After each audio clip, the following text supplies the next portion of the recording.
Hey there, I'm Lord Knight. I'm a fighting game player and content creator, and these are the matches that made me. Lord Knight, oh my gosh, Lord Knight lost this one. Jiyuna has to win one more round. There's Greg Goose in our room. EVO was not an important tournament for multiple players in the USA. NEC was the most important tournament. By NEC 9, Jiyuna beats me pretty cleanly. He was pretty much the best player in the country for that game. He only played the game for like a month. The first year he won. Okay, stay on the defensive. All right. And Jiyuna wins the match. I was pretty upset about it, but then also I was like, well, you know, like, even though I'm not like super happy, like, it's okay. We got Jiyuna on the left-hand side, the world champ, playing full moon or crescent moon. No, he's playing full moon. And Naya, Lord Knight on the right-hand side playing half Kohaku. Here we go. So for NEC 10, that's another game. And actress again, I switched from Akia Vermilion, which is a character I was like known for that game, to Kohaku, which people really were like, why did you do that? There was a Japanese player who used to play Vyakia also, who I really respected as a player, who switched to Kohaku. Specifically, the Half Moon version is kind of a weird pick. In that version, she was top tier, but I did not realize she was like really top tier for like another like 6 months or so. This is probably gonna be a running theme in this interview, but I thought I had no chance of winning the tournament. There was 2 people there that I thought I would definitely lose to. I thought it was going to be Jiyuna and a player named Zar the Biscuit. I got in top 8 from winners, and I had to play Spooky, which was kind of lucky. A lot of the winning in that tournament was people just have never fought Half Moon Kohaku. She's so different, and it's also at that time, Melty players had not fought a character that had a command grab that was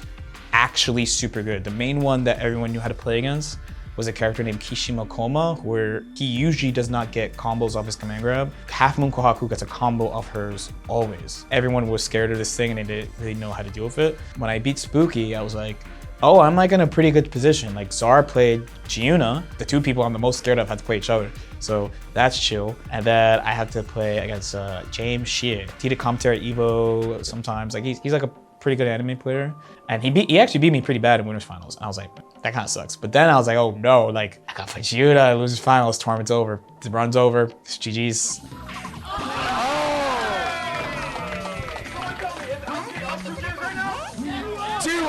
LK. Is this the end? Is this the end of the world champ? Is it that free? While we're playing that game 3, I just remember my inner voice told me this ends now. Like you have to win this now or else you're not gonna win. I popped off when I won. So I was like, oh wait, everyone's really loud. But when I watched the archive, I was like, yo, people are singing at him? Is it free, Yuna? Is it over? Hey! Goodbye! Everybody's trolling Jiyuna right now, the crowd. In hindsight, Kohaku definitely helped me out. I wasn't even good with her. I only played her for 2 months at that time. The main reasons I actually beat him that time was I just out risk rewarded him because all my hits do like 40-50%, and he plays Full Moon Nanya, who really fits his playstyle, but all his hits are doing like 15 to 25. And also Nanya doesn't have a lot of HP. That version Kohaku does way too much damage.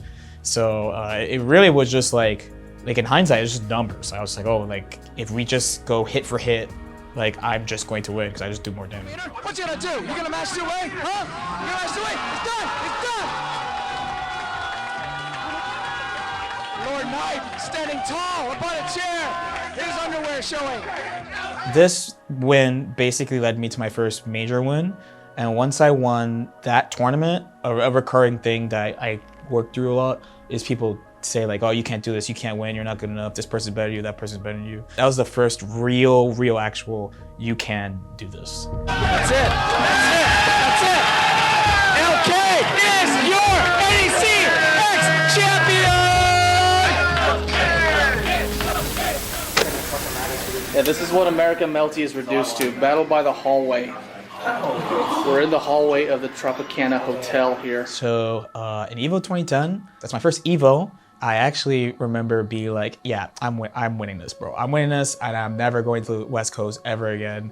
That's the first thing I thought. One of the big exciting things or things that people were talking about in the multiplayer community for this tournament was not just Garu showing up to this tournament, but Kusanagi coming, because we all knew him just as the Mexican net player who does a bunch of like annoying stuff. But he came and he beat so many, he ran through the bracket.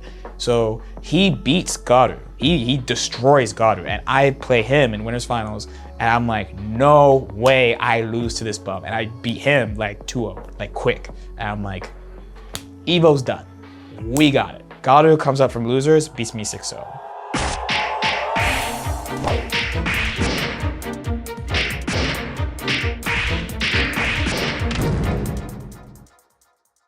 I mean, frankly, not happy. I'm not happy about it, but we actually talk a good amount about the game and the approach to the game. He's like, why do you do that stuff? Like, that stuff's like so hard. Like, I mean, he hasn't even seen like half the stuff I was trying to go for. And I was like, yeah, I'm like, if you get this, you do like 60% into unblockable, or you get like this into a 50-50. And he's like, yeah, that's good, but like if you can't do it, then like what's the point? Like you just die, like you can't do anything. And I was like, my man's kind of right. My man's kind of right. So I started trying to find ways to do the things I wanted to do easier, because I still thought it was still valuable. I wasn't like I should just throw this out. Like it's still like good stuff, but also being willing to acknowledge like what was going on right now. Like, is my execution good? Am I nervous for some reason? Should I go for something easier? So that ended up being a pretty important set. He comes back to the US for final round 15 because somebody decides to put up 1K for the tournament. It's the first like legitimately big like major. I think it has like 120s or something. I think for top 8, I had to play him. So I actually beat him for top 8. I believe 2-0, and I was like, man, like that was good. You beat the guy that beat you. You know, everyone was really worried about him. I was worried too, but like all those ideas and all that practice, like everything paid off. So I have to play one of my training partners in winners finals, and I lose that set like 3-1 or 3-2. I don't remember. So I have to play Garu again. I'm like, F. At that time, I have a constant war against myself as far as like my confidence and self-esteem and stuff. Just because you beat somebody doesn't mean you just clear them. I just remember not feeling very good about playing him again. That's just you freaking out of your mouth. That set, I actually felt like I played much better than the first set, despite having like not that much confidence going into it. A big thing is that we played at Evo for Evo finals, and then I almost made up for the 6-0 because I beat him like 5-0 in the tournament. What's it gonna be? Oh, he baits it. Oh, he baits again.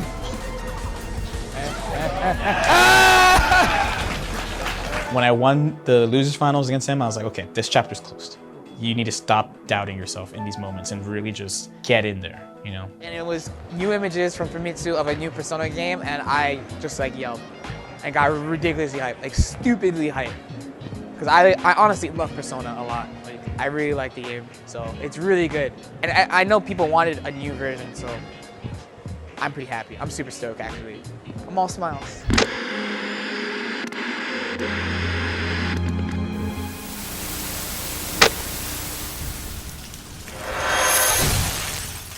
Desperate fighting program amongst high school students. So, Persona 4 Arena in the US. This game is extremely important to Anime FGC. It is the first anime fighter by ArcSys that actually has a quick turnaround from Japanese arcades to North America. It comes out, I want to say March 2012, and the Japanese console version comes out in July. So I get the Japanese console version. That's an extremely short turnaround. It's like 3-4 months. And usually we're used to waiting a year plus for something. So that's huge. It's huge, huge, huge. Then another thing about Persona is that it's Persona. So this is like the first big jump of popularity for a fighting game for Arc System Works outside Japan.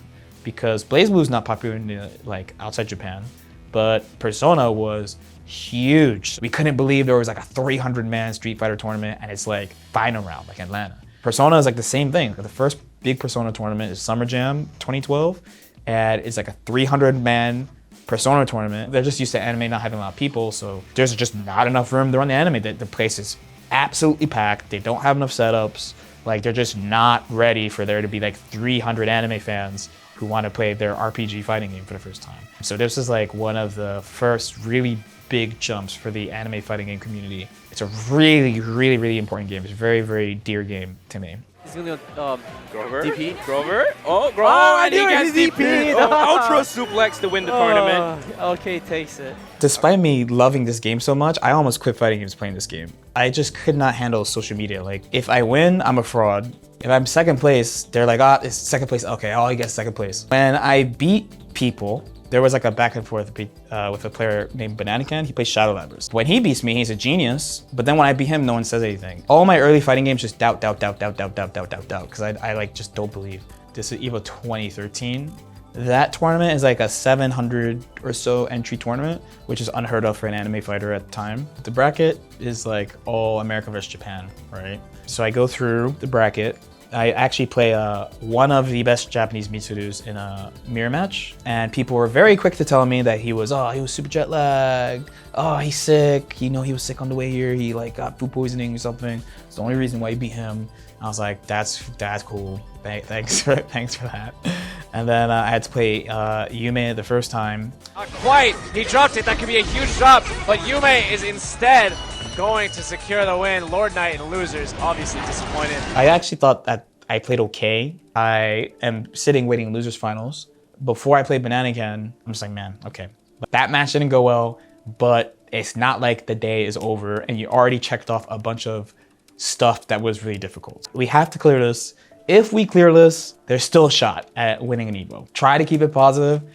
We'll keep going. I play him, I beat him, and somebody yells from the crowd, you should have forfeited. And Bananacan is furious. After I beat Bananacan, you could see like I'm off camera, like I like walk off camera, and it's to yell at the person was yelling at me to forfeit the whole time. And I was like, why would you tell me to like drop this set? Like, what is wrong with you? What I was told later is that I already had a chance at Yume, so Bananacan should try, so that America can have a chance to win. They played a set after where Bananacan won, so they're like, yo, a dude was like, yo, if you threw, we could have had a US win. And I was like, what is the point of this genre if people are telling me to throw so that someone else can win? I don't know, it has to be a super that breaks the persona. I'm coming up pretty fast. Oh, it's Bananacan! Lost me $100. Like, what is the point? So I really, really, like when I play Yume, I wanted to cry the whole time. This is not possible. Nobody in this community even wants me to be here. And what do you do when you run into somebody who's better than you, who has faster reactions than you, who has better neutral than you, and then anytime he makes you block, you have to block 50-50. And then my character is strike throw like almost all the time, and I have to actually hit them. I was like, it's impossible. I didn't watch me vs Yume for 3 years. Every time I try to watch, I would, you can hear it, like I almost start crying. The set itself is not a bad memory. It's all the stuff that was happening at that time. When I hear later, there are people like, oh, okay, you're like the best Persona player at the time. Your Mitsu is so go, it was so cool. I was like, man, like where were you?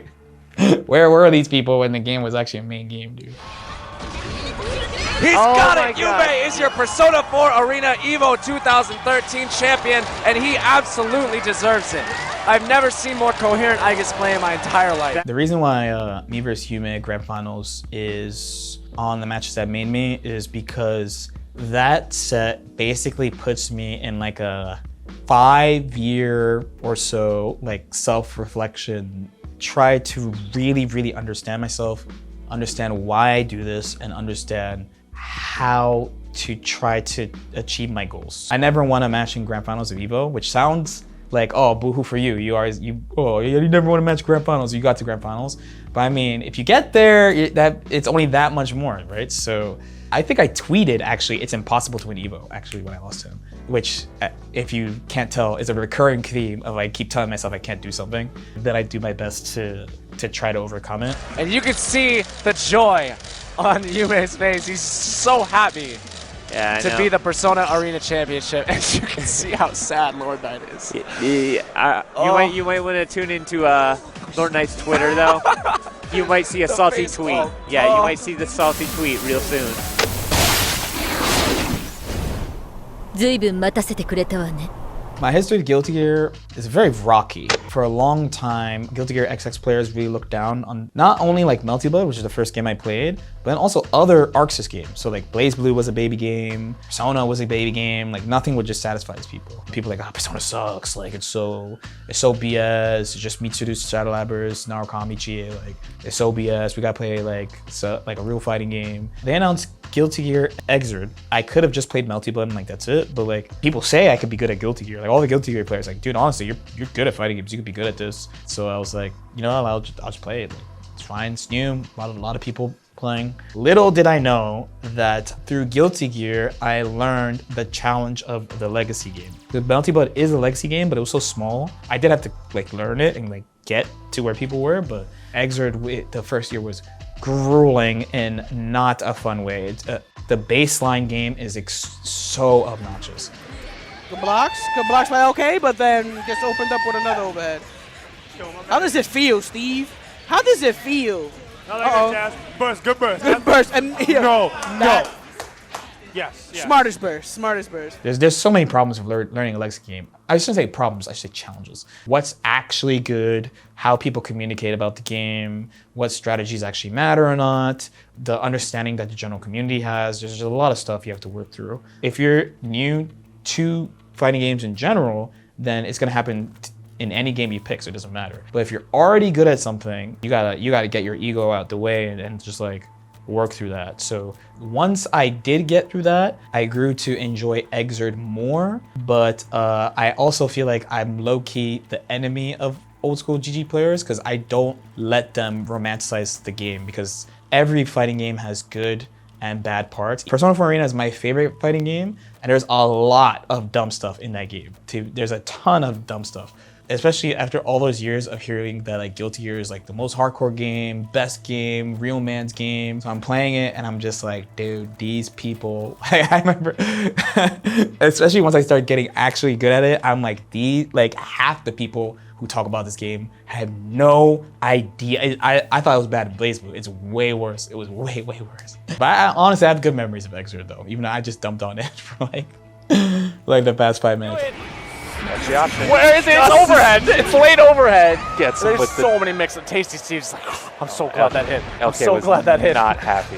Okay, is extremely unhappy about that. In that time, I got over a bunch of self-confidence problems. So for example, I had very negative self-talk. I'll be in like grand finals or something, I'll win like 3-0 or 3-1 or something. But like my memory of it is just me saying like, oh, I'm so bad. Like I'm just like just screwing everything up. Like if I lose this, then everyone's gonna say I'm a fraud. If I lose this, everyone's gonna say this, that. Like I'm just like not focused. Like really focused. There's only like a handful of sets where I'm truly remember being like really locked in, like flow state. Later that year, I told myself that I need to stop listening to what people say about me because I have the results. Whatever I think about myself, even if I think I'm bad, I have results. So bare minimum, I'm aight. And at least we could just go from there. That opens a lot of questions about how to focus, how to like control my emotions. I have a full-time job at the same time too, but I'm basically like driving an hour to work until like 5 or 6, drive an hour home, grind, and then like sleep for like 5-6 hours and then go back and like do it again and again. If they let me leave early to go to the airport, I will. But like I'm basically just doing that for like a few years. I didn't know what to do in life really. I at that time I was motivated by Tokido and like F-Champ. I heard stories from Marvel players of how serious he was as a competitor. My head is still in how do you win Evo? Because I think it's impossible. Maybe you should like take care of your health. Like Tokido's going to the gym all the time. You can go to the gym. And then like, hey, maybe it's a good idea to not get almost blackout drunk before top 8 and then wake up 5 minutes before your set against Hotashi and have to play him at top 8 of CEO. Maybe that's a bad idea. Maybe you should stop doing that if you want to win Evo. One thing at a time between 2013 and 2017. At the end of 2016, I started being like, I'm a top US Guilty Gear player. Like, I'm nasty right now. There's only a couple, like a handful, like 6 or 7 people in the whole country where I'm like, I'm actually worried if I have to play. Most people, I'm like, no shot. That's Rev 1.1, and then Rev 2 comes out. Rev 2. Of course, with the changes to Milia and Rev 2, there has been a rocky up and down relationship he's been having with his character. Yeah, I think she's still very good. You just have to think a little bit more because jump heavy is an instant knockdown. This is an example of Guilty Gear dishonesty. So many of these people told me it was not that bad. Of course it's not that bad for you, because now you're not losing to me, and the thing that's scary about my character is gone. So of course you're gonna say stuff like that. So Rev 2 was a huge struggle because I had to rework this character from the ground up while everyone else's character is the same. And then she has all this, I see the vision, I see what they wanted to do, but they did not do it well. And it's not easy to learn characters in old Guilty Gear. Switching characters is actually not an option. It's not an option. Like I pretty much have to play Milia. So that Rev 2.0 was a really, really rough time at a time where I'm already struggling with trying to make a patchwork quilt of confidence and self-esteem of what I could do. So MarlinPie is a player I've actually known for a decent amount of time. I had a pretty bad record against him for a while, but I had a bad record against like all the old, like Elven Shadow's another one. Like there's a lot of people who are like long-time Guilty Gear, and it makes sense, it's a legacy game. Like they played the game for a while, I never played, so it's like I had to figure out what to do. Kyohei seems to be navigating the neutral a lot better from the first winners final set. But he's still having issues mixing LK up. Like yes, LK has been blocking marvelously. That set was probably the biggest thing. Was like, man, like you can't say it was Milia, bro. Like you have to say it was me, because she's not good. You all know, even though you lied to my face, you all know she's not good. You lost anyway. And then Zato, by the way, Zato also sucks in this version. I played MarlinPie in Winners Finals, so it's like two bad characters. A winner, I mean, that's gap on both sides. And the only reason I'm really ready is because one of my main partners also plays Zato. If it wasn't for that, I definitely would have not stood a chance, especially after they nerfed Milia. The main reason why many XX and Xrd players don't like Milia is because Guilty Gear is a game where everyone's doing all this interesting, cool stuff, and Milia's just no. She's just no the character. You try to do a cool thing, and the Milia players goes, nope, knocks you down dead. Nope, knocks you down dead. Nope, you went for that? Sorry, knocks you down dead. It's not fun. Well, also, you can hold that. You can compromise by trying to do a bunch of damage, but if I want to do a lot of damage, or I'll play solo, I'll play characters that just do damage and knock you down. Unblockable setups, knock you down off everything, no prop trivially. I could just play them if I wanted to do a lot of damage. Milia is not supposed to be a damage character. This version did force me to push my situational awareness and building and tactics even more, because the path to victory was more muddled, more fuzzy. Many events in the past, I walk in, no one thinks I'm winning that tournament. And he jumps out of the pressure. Got him. Alvarez out. LK takes Summer Jam 11. A little arm wave and a bow. With Nerf Milia. She's okay. C tier for the win.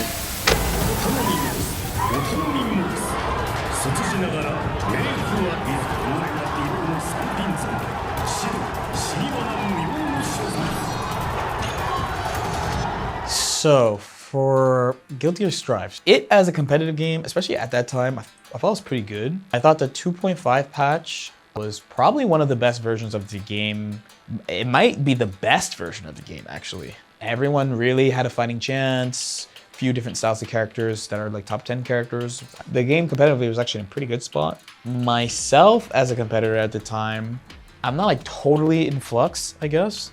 I took a really big risk because my first main was my old main from Xrd, it's Milia. Milia is usually a character that you don't know how good she's gonna be for a while. A lot of people are saying like she was like absolutely terrible on launch. And I was like, you know, like it's Milia, it's gonna take a little bit, it's gonna take like 3-ish months or so. The game comes out in June. I think the first time I think Milia is bad is in October. So each knockdown that doesn't lead to you dying is not a good knockdown. That's one. Two, in the same situation, if I pick something else, like let's say I picked Run Up, I'm dying. Like I'm going to die. Like October, and I keep playing her. In season 2, a bunch of characters gets buffs. She gets buffs. They fixed a bunch of problems, but they didn't do enough. I didn't feel good about the game. I felt really stressed, and I was like, okay, this is, I know this feeling. I know this feeling, it's time to switch. So I took a chance, and I ended up deciding to switch to Lord Knights are Viking. definitely known for the melee side of things, but been putting heavy work on the biking. Yes. I don't know if there's any characters they got in the pocket, but I wouldn't be surprised. Everyone said Viking was top tier at the time, even though no one was playing her, which is a little bit of a red flag.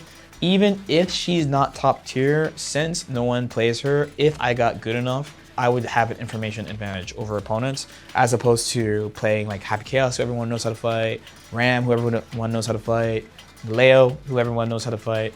In hindsight, it would have been great to switch to Soul, but the Soul players did a really good job of downplaying, so we didn't know he was top tier at the time. I decided to go with a non-meta pick, basically, and I like gamble on it being top tier. If you look at Arx's history, it's not a crazy, super crazy gamble.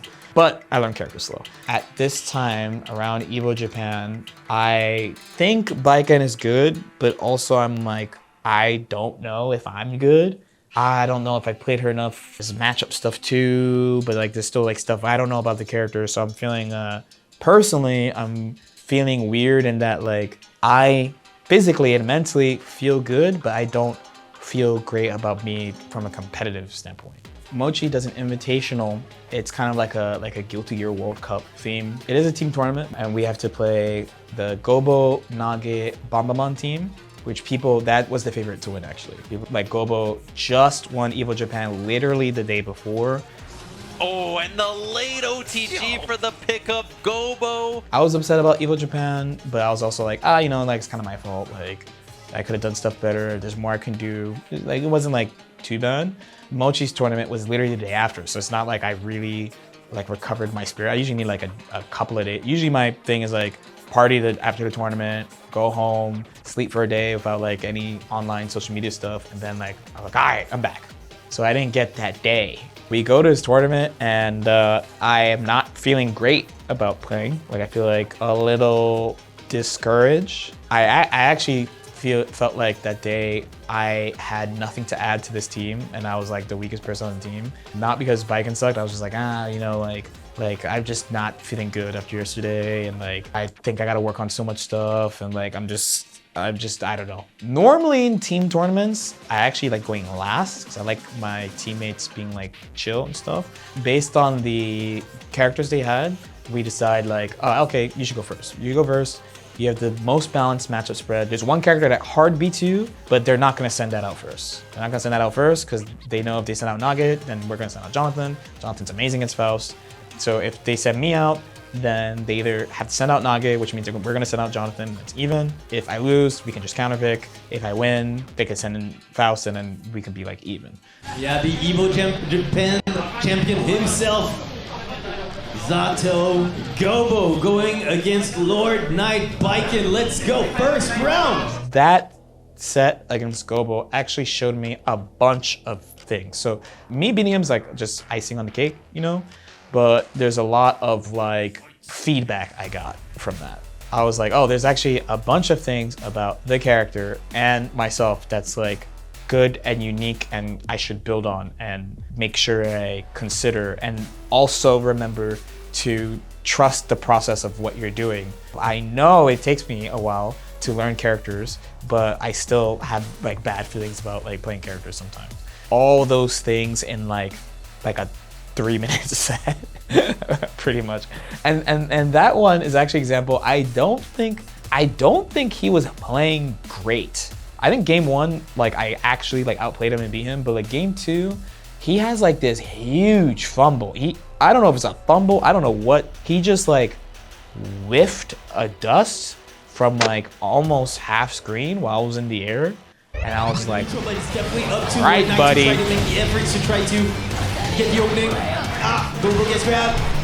No! Like he didn't lose the round because of that, but like it was the beginning of me getting that momentum back because he was really beating me down before that. And maybe he was trying something weird. I have no idea. All these things all go back to 2013 of like, how do I win? How do you win Evo? How and can you, and is it possible and stuff? I think I have a unique problem as a fighting game player compared to other like long-time, very high-performing fighting game players. My best friend, Nee, I don't know if you know, me and Nee are best friends.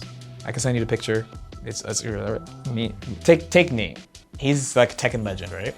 He's a Tekken legend. He's not a Tekken and Virtua Fighter and Soul Calibur and Dead or Alive legend. He's not a 3D legend or like Daigo. Has he played other games? Yes. That's in the past. I think most people would be like the main Daigo thing, Street Fighter. Or I mean another one we can throw Smash, like, right? They're all the people who are good from Brawl, like my homie DeBuzz and stuff. Brawl, Smash 4, Ultimate, it's all one thing. I have a unique problem of if ArcSys was a really nice company, they would only make Persona fighting games and I probably would have just won Evo by now. Just the way anime fighters work, you have to keep on learning new systems to an extreme that people who only stay in one franchise don't have to. It's definitely jarring to go from Street Fighter 4 to Street Fighter 5 to Street Fighter 6. In the end though, it's all Street Fighter. So if you're actually good at Street Fighter, this might make somebody mad. If you are actually good at Street Fighter, you should be able to win in a Street Fighter game. Like if it has Street Fighter, it's a mainline Street Fighter, you got it. And those people do exist. I actually wanted to make a video about this. I remember looking for like who has won Evo in multiple games, who has gotten multiple top 8s and stuff. And the vast majority who have multiples are also all from the same franchise or bare minimum like the same type of game. I'm one of the only people who have 4 Evo top 8s and each one of them are in different games. And then 3 of them are all grand finals. For people who are like, well, that was a long time ago, then you have to tell like Justin Wong and Tokido, all those wins are a long time ago because all that Marvel 2 stuff is all from a long time ago. So if you're gonna tell me that, you gotta tell him that, okay? I had to set all this up. So this Gobou set, can I do this thing in a consistent world-class way? And that set, I think, gave me my answer, which is, yeah, like these people are not better than you. Truly deep in my heart, I believe these people are not better. Like a mother humber.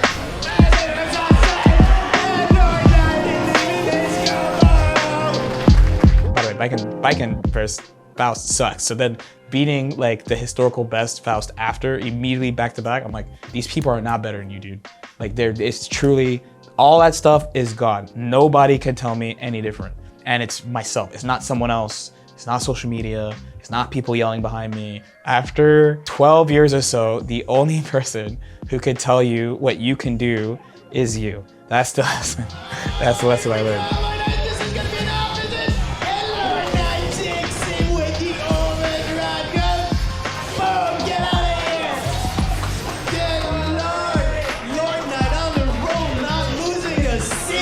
Match, man.